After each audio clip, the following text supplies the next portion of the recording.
অন্তর্বর্তী সরকারের আজ 1 মাস, এখনই মূল্যায়নের সময় হয়নি অভিমত বিশ্লেষকদের। দ্রুত কাঙ্ক্ষিত রাষ্ট্র সংস্কারের রূপরেখা দেওয়ার তাগিদ। আগেও যেটা হয়েছে, অপরাধীরা পার পেয়ে যায়, নিরীহরা এটার হয়, শিকার হয়। সেই বাস্তবতা আমরা চাই না। এখানে খুব দ্রুত সচল করার বিষয়টা অত্যন্ত দ্রুত প্রয়োজন। 350 জনের যে মালিক সমিতি তার সদস্য হবে, তাতে আমার লাভ কি, আপনার লাভ কি? তো সেই জন্যই সংস্কারটা দরকার। ঢাকার শীর্ষ সন্ত্রাসীরা মুক্তি পাওয়ায় উদ্বেগ, আইনশৃঙ্খলা পরিস্থিতি অবনতির শঙ্কা, নিয়ম মেনেই ছাড়া পাচ্ছে আসামিরা, দাবি কারা কর্তৃপক্ষের। জামিন ছাড়া যেতে পারবে না, আমার যে প্রসিডিউর আছে প্রসিডিউর শেষ করেই গেছে, প্রসিডিউরের বাইরে তো যেতে পারবে না। ধীরে ধীরে স্বাভাবিক হচ্ছে থানার কার্যক্রম, দিনের পাশাপাশি রাতেও সচেষ্ট পুলিশ সদস্যরা, সেবা পেয়ে সাধারণ মানুষের স্বস্তি।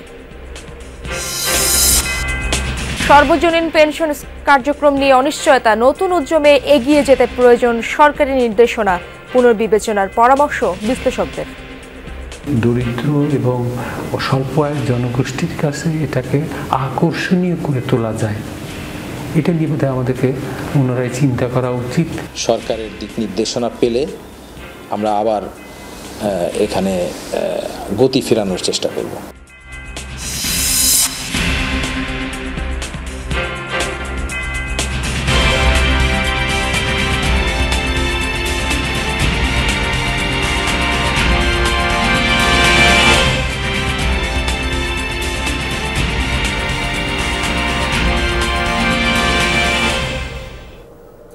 আমন্ত্রণ যমুনা নিউজ, আপনাদের সঙ্গে আছি আমি ইশরাত জাহান।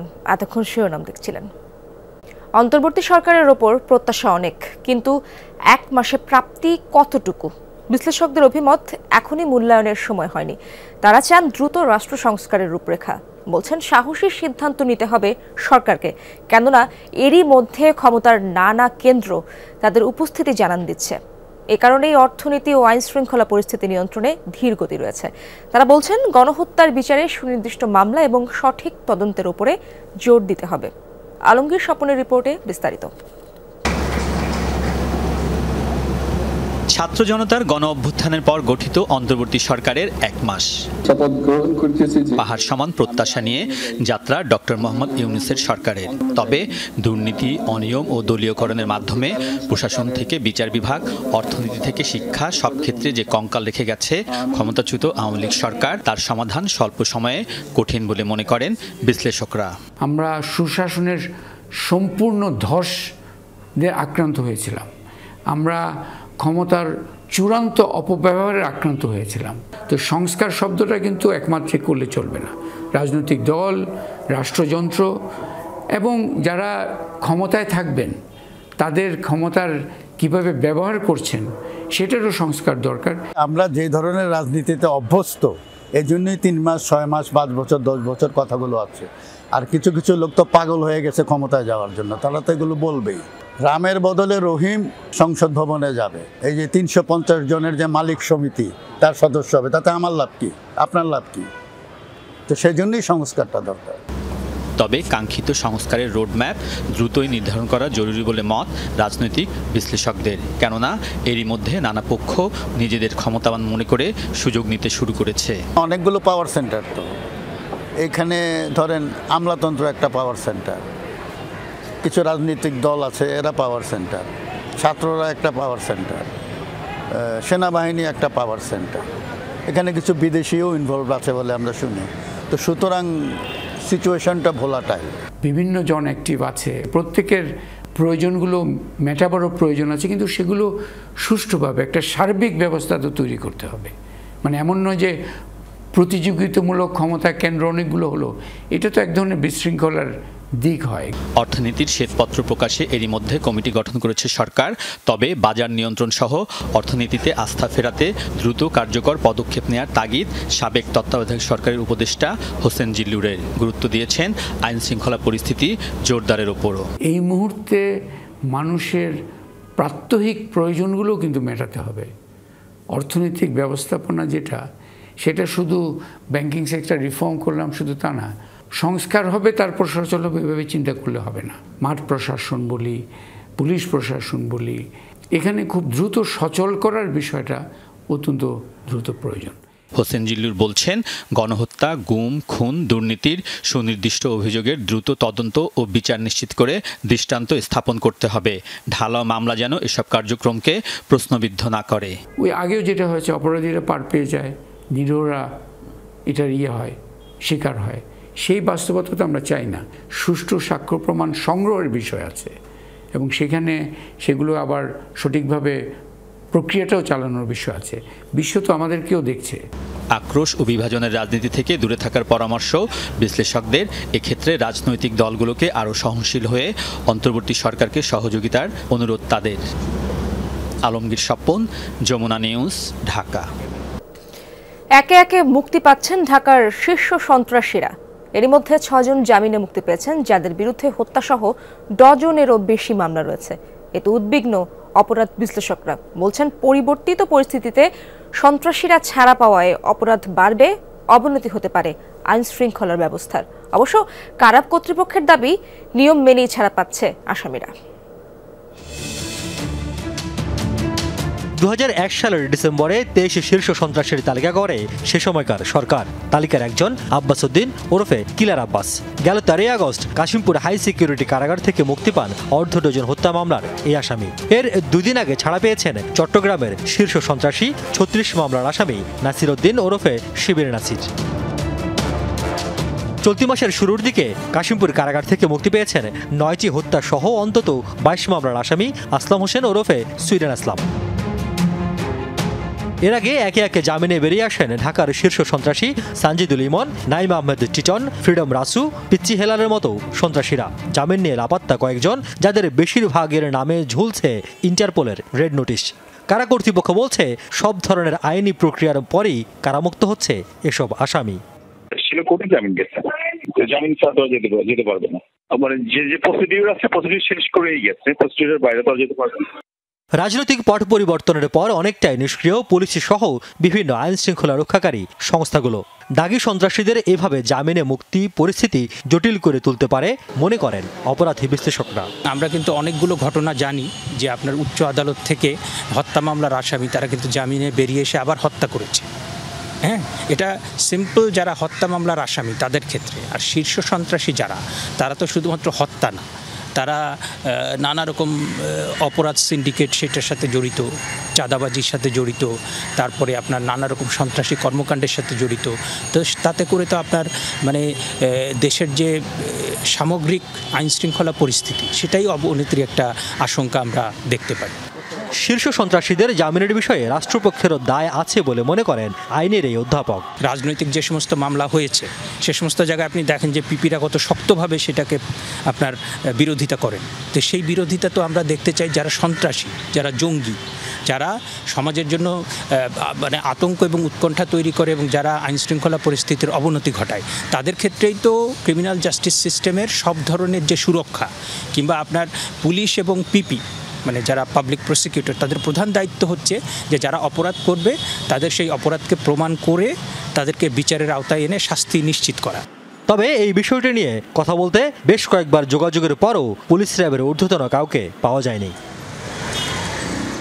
রিয়াজ রায়হান, যমুনা নিউজ, ঢাকা।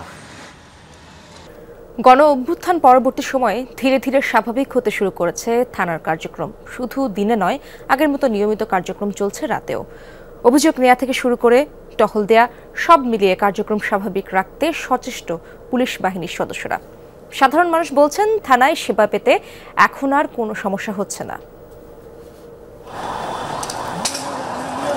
ছাত্র জনতার আন্দোলনের পর সারা দেশের অনেক থানাতেই করা হয় অগ্নিসংযোগ, চলে লুটপাট, ভাঙচুর।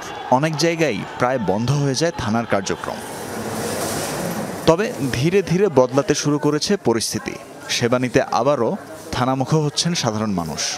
দিনের মতো রাতেও থানায় থানায় দেখা যাচ্ছে সেবা প্রার্থীদের ভিড়। মোহাম্মদ হাফিজুর রহমান পেশায় ব্যবসায়ী, বিভিন্ন মার্কেটে খাবার পানি সরবরাহ করে থাকেন। গণ অভ্যুত্থানের আগে ব্যবসায়িক দ্বন্দ্বের জেরে ছাত্রলীগের কিছু কর্মী তার উপর হামলা চালায়। রাজনৈতিক পট পরিবর্তনের পর হাফিজ থানায় এসেছেন অভিযোগ জানাতে। ছাত্রলীগের সংস্কৃতি বিষয়ক সম্পাদক একটা ছেলে আমাকে ফোন দিয়ে বলে, তোমাকে পলওয়েল মার্কেটটা ছেড়ে দিতে হবে। মানে পলওয়েল মার্কেটে আমি পানি সাপ্লাই করতে, আমি আগে থেকে পলওয়েল মার্কেটে পানি সাপ্লাই করি। তা আমি তার কথা কোনো ওই গুরুত্ব দিইনি। 10-15টা ছাত্রলীগ সন্ত্রাসী ছেলে আমাকে উপর্যুপরি মারধর করে এবং হলো যে আমার মাথায় এখন আমার এখানে দাগ আছে, এখানে ওরা হলো যে খুর দিয়ে আমাকে আঘাত করে। থানায় এসে নির্বিঘ্নে অভিযোগ জানাতে পেরে সন্তুষ্ট হাফিজ। আশা করছেন পাবেন বিচার। তার মতো অনেকেই এখন রাতেও আসছেন থানায় সেবা নিতে। পুরোপুরি খুলে বললাম যে আমাকে এই অবস্থায় আমি বিচারটা পাইনি, বর্তমান ওসি স্যার আমাকে ডেকে এখন মামলা নেওয়ার জন্য বলছে। এখন সহজে পাচ্ছে, আগে ওইভাবে সহজটা পাইনি। আগে হলো যে রাজনৈতিক কোনো সমস্যা ছিল, বাধা ছিল, যে কোনো সহজটা পাইনি। কারণ হলো যে আগে যুবলীগ ছাত্রলীগ বললে ওই মামলাটা আমরা আর হইতো না, তখন এটাকে ধামাচাওয়া দেওয়া হতো। এখন আর ছাত্রলীগ যুবলীগ বলতে কোনো কথা নেই, যেই আসতেছে সেই মামলা বা এখানে আমরা বিচার পাচ্ছি আর কি। সেবা ঠিকঠাক মতো ওনাদের কাছ থেকে আমরা যেটা আশা করি, এক্সপেকটেশন করি, আমরা ঠিক মতো পাইছি। ওনারা আমাদের সাথে কোনো ধরনের খারাপ ব্যবহার করে নাই বা কোনো কিছু করে নাই। ফোনে একজন হুমকি দিয়েছিল, এই জন্য আমি একটা জিডি করতে এসেছিলাম। আমি যথারীতি খুব স্বল্প সময়ের মধ্যে সেবাটা পেয়েছি। রাতে আইন শৃঙ্খলা পরিস্থিতি নিয়ন্ত্রণ করা থেকে শুরু করে এলাকায় টহল দেয়া, সব কাজই স্বাভাবিক অবস্থায় ফিরিয়ে আনার চেষ্টা করছে পুলিশ। যে কোনো ধরনের ক্রাইমে তাৎক্ষণিক সেখানে আমরা যাওয়ার চেষ্টা করছি এবং সারা রাত যাতে এখানে কোনো মানুষ রাতে ক্রাইমের শিকার না হয়, কোনো বাসায় চুরি ডাকাতি এগুলো না হয়, আমরা সর্বোচ্চ সেবাটা দিয়ে যাচ্ছি। মানুষ জিডি করতে আসে, বিভিন্ন অভিযোগ নিয়ে আসে, এগুলো আগের মতোই স্বাভাবিকভাবে সবাই আসছেন। বাই টার্ন আমরা কাজ করে যাচ্ছি। যে রাতে সারা রাত আমরা নিজেরাও যারা আছি আমরা নিজেরাও সবসময় ঘুরে বেড়াচ্ছি, আমার অন্যান্য অফিসাররাও ঘুরছেন। নিয়মিত জিডি এবং মামলা নেওয়া এগুলো কার্যক্রম চলতেছে এবং আমাদের যে টহল আমার ডিসি মহোদয়ের নির্দেশনা মোতাবেক চলতেছে। শুধু সেবা দেয়াই না, থানায় চলমান থাকে অন্যান্য কাজও। পরিস্থিতি স্বাভাবিক রাখতে স্থানীয় জনগণ ও কল্যাণ সমিতির সাথেও যোগাযোগ রাখছে পুলিশ বাহিনীর সদস্যরা। তানভীর মৌসুম, যমুনা নিউজ, ঢাকা। সর্বজনীন পেনশন স্কিম নিয়ে তৈরি হয়েছে অনিশ্চয়তা। উদ্ভূত পরিস্থিতিতে শেখ হাসিনা সরকারের এই উদ্যোগ নিয়ে উঠেছে প্রশ্ন। আর্থিক খাতের অনিয়ম আর ভঙ্গুর দশায় বেড়েছে আস্থাহীনতা। গেল জুলাই ও আগস্ট মাসে এই কার্যক্রমে যুক্ত হয়েছেন খুবই কম সংখ্যক মানুষ। সংশ্লিষ্ট কর্তৃপক্ষ বলছে সরকারের দিক নির্দেশনা পেলে নতুন উদ্যমে এগিয়ে যাওয়া সম্ভব। বিশ্লেষকরা বলছেন সার্বিক কার্যক্রম পুনর্বিবেচনা করা দরকার।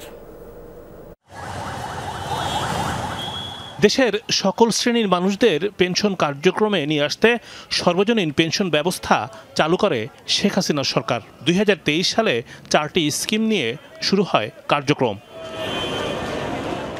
শুরু থেকে এই উদ্যোগ নিয়ে তৈরি হয় বিতর্ক, বিশেষ করে স্বায়ত্তশাসিত প্রতিষ্ঠানকে এই কার্যক্রমে অন্তর্ভুক্ত করা নিয়ে উত্তপ্ত হয় দেশের বেশিরভাগ পাবলিক বিশ্ববিদ্যালয়। রাস্তায় নামে শিক্ষক ও কর্মচারী, পরে পিছু হটে সরকার। গেল বছরের 17 আগস্ট থেকে শুরু হয় সর্বজনীন পেনশন কার্যক্রম। এ পর্যন্ত 4টি স্কিমে বিনিয়োগ করেছে 3,72,000 মানুষ। মোট বিনিয়োগের পরিমাণ 121 কোটি 72 লাখ টাকা। প্রতি মাসেই বিভিন্ন স্কিমে বাড়ছিল মানুষের অংশগ্রহণ। তবে শেখ হাসিনা সরকারের পতনের পর পুরো পেনশন ব্যবস্থা নিয়েই তৈরি হয়েছে বিপত্তি। এখন এই সরকার স্থিতিশীল হয়ে আসলে দেন আমরা হয়তো সরকারের দিক নির্দেশনা পেলে আমরা আবার এখানে গতি ফেরানোর চেষ্টা করব। গেল জুলাই এবং আগস্ট মাসে সবচেয়ে কম হয়েছে অন্তর্ভুক্তি। ছাত্র জনতার আন্দোলনকে কেন্দ্র করে থমকে যায় সার্বিক কর্মকাণ্ড। নতুন করে অংশগ্রহণ কমেছে, পাশাপাশি মাসিক অর্থ জমার ক্ষেত্রেও তৈরি হয়েছে অনীহা। অগাস্টে এসে ধরেন 5 অগস্টের পরে এরপরে তো ওইদিকে আর আমাদের অ্যাটেনশন দেওয়ারই সুযোগ সৃষ্টি হয়নি। আমরা তো রুট লেভেলে যেতে পারিনি। এনরোলমেন্ট হচ্ছে খুব খুব কম, 5 জন 10 জন 15 জন এরকম। আর আগে যারা এনরোল্ড হয়েছিল তাদের টাকার আমরা পাচ্ছি। 2-1 জন হয়তো আমাদের কাছে জানতে চায় যে আসলে এটা কন্টিনিউ করছে কিনা। আমরা বলছি যে এটা তো একটা আইনের আওতায় প্রতিষ্ঠিত অর্গানাইজেশন। আর্থিক খাতের লাগামহীন অনিয়ম এবং ভঙ্গুর দশার কারণে আগের সরকারের হাতে নিয়ে এই উদ্যোগ নিয়েও শুরু হয়েছে টানাপোড়েন। বিগত 2-3 বছরের যে অভিজ্ঞতা হলো, এই অভিজ্ঞতার আলোকে পেনশন স্কিমটাকে কিভাবে এই বিশেষ করে দরিদ্র এবং স্বল্প আয়ের জনগোষ্ঠীর কাছে এটাকে আকর্ষণীয় করে তোলা যায়, এটা নিয়ে বোধহয় আমাদেরকে পুনরায় চিন্তা করা উচিত। সাধারণ মানুষদের এই কার্যক্রমে অন্তর্ভুক্তি বাড়াতে পুরনো কাঠামো ভেঙে নতুন করে পেনশন ব্যবস্থার পরিকল্পনা গ্রহণ করা দরকার। এটা তো লং টার্ম একটা বিনিয়োগ, তাই না? কারণ আপনি আজকে বিনিয়োগ করবেন, আপনি হয়তো 50 বছর পরে বা 40-50 বছর পরে আপনি তার থেকে আপনি রিটার্নটা পেতে থাকবেন। কিন্তু এই যে আপনার আস্থাহীনতার যে একটা সংস্কৃতি চালু হয়েছে বা আর্থিক খাতে, এইটা কিন্তু একটা বড় বাধা হিসাবেও কাজ করছে। চাহিদা থাকলেও মেয়াদ শেষ না হওয়া পর্যন্ত জমা করা অর্থ ফেরত পাবেন না বিনিয়োগকারী। রিমন রহমান, যমুনা নিউজ, ঢাকা। বন্যার পানি নামার ধীর গতিতে কমছে না মানুষের ভোগান্তি, উল্টো বাড়ছে নানা রোগবালাই। লক্ষ্মীপুরের নিচু এলাকাগুলোর কোথাও কোথাও এখনো কোমর সমান পানি, তলিয়ে আছে ঘরবাড়ি, সড়ক। ভোগান্তি কমাতে দ্রুত অবৈধ বাঁধ অপসারণের দাবি তাদের। নোয়াখালীর 5 উপজেলার অনেক এলাকা এখনো বন্যার পানিতে ভাসছে। কুমিল্লায় কয়েক লাখ মানুষ পানিবন্দী, ডুবে রয়েছে ফসলের ক্ষেত, সড়ক। তবে যেসব এলাকায় পুরোপুরি পানি নেমেছে সেখানকার বাসিন্দারা আশ্রয় কেন্দ্র থেকে বাড়ি ফিরেছেন। ভিতরের দিকে পানি আছে, অনেকের পানি আছে, কোমর পর্যন্ত পানি আছে, কিন্তু পানি নামার গতি খুব ধীরস্থির। উত্তর দিয়ে গেছি, মনে করেন যে হাঁটুর উপরে পানি। ঘরে এখনো যাওয়ার মতো কোনো সুযোগ নাই, ঠিক আছে। আমাদের যে রাস্তা আছে, ঘরে থেকে কিছু পানি কমছে, কিন্তু রাস্তা এখনো বহুত পানি। চুয়াডাঙ্গায় গঙ্গা কপোতাক্ষ সেচ প্রকল্পের পার ভেঙে প্লাবিত কয়েক হাজার বিঘা জমি, তলিয়ে গেছে বিভিন্ন ধরনের ফসল। বেশি ক্ষতিগ্রস্ত মাঠের ধান ও পাট। একই স্থানে কয়েকবার ভেঙে পড়ায় ক্ষুব্ধ স্থানীয়রা। বুধবার সন্ধ্যায় পানির প্রবল স্রোতে হঠাৎই ভেঙে পড়ে আলমডাঙ্গার কেদারনগর গ্রামের জিকে সেচ প্রকল্প পাড়ের একাংশ। হু হু করে লোকালয়ে ঢুকতে থাকে পানি, মুহূর্তেই তলিয়ে যায় মাঠের ফসল। অন্তত 4টি গ্রামের কয়েক হাজার বিঘার ধান ও পাট পানিতে ডুবে ক্ষতিগ্রস্ত হয়েছে হাজারো কৃষক। এখনো পানিতে ভাসছে উঠতি ফসল।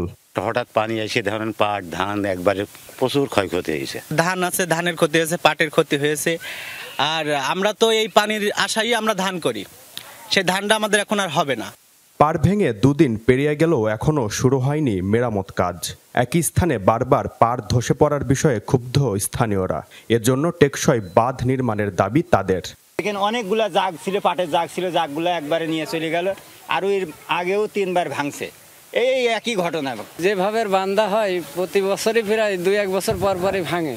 পানি উন্নয়ন বোর্ড বলছে জিকে সেচের স্লুইস গেট বন্ধ করে দেওয়ায় নতুন করে আর প্লাবিত হওয়ার শঙ্কা নেই। দ্রুতই পার মেরামতে কাজ শুরু হবে। অংশটা আমরা পরিদর্শন করলাম এবং এটি রিপেয়ারের জন্য আমরা প্রয়োজনীয় ব্যবস্থা নিচ্ছি এবং ঊর্ধ্বতন কর্তৃপক্ষকেও জানানো হয়েছে। আমরা অতি শীঘ্রই ব্যবস্থা নিব। জিকে সেচ প্রকল্পের আওতায় রয়েছে চুয়াডাঙ্গা সদর ও আলমডাঙ্গার অন্তত 8000 হেক্টর ফসলি জমি। Jishan Ahmed, Jamuna News, Chuadanga. GPH quantum B600TR বাংলাদেশের উচ্চ শক্তি সম্পন্ন একমাত্র রড। শ্রমিককে মারধরের প্রতিবাদে চট্টগ্রাম কক্সবাজার রুটে সব ধরনের গণপরিবহন চলাচল বন্ধ। এতে চরম ভোগান্তিতে পড়েছেন যাত্রীরা। আরও জানাতে বন্দরনগরীর নতুন বাজার এলাকা থেকে যুক্ত হচ্ছেন আমার সহকর্মী শহীদুল সুমন। সরাসরি যাচ্ছি তার কাছে। সুমন, বাস বন্ধের কারণে ভোগান্তির চিত্র তো আপনি দেখছেন, আমাদেরকে জানাবেন সে বিষয়ে, এবং কী কারণে তারা শ্রমিককে মারধর করেছে সে বিষয়েও জানাবেন।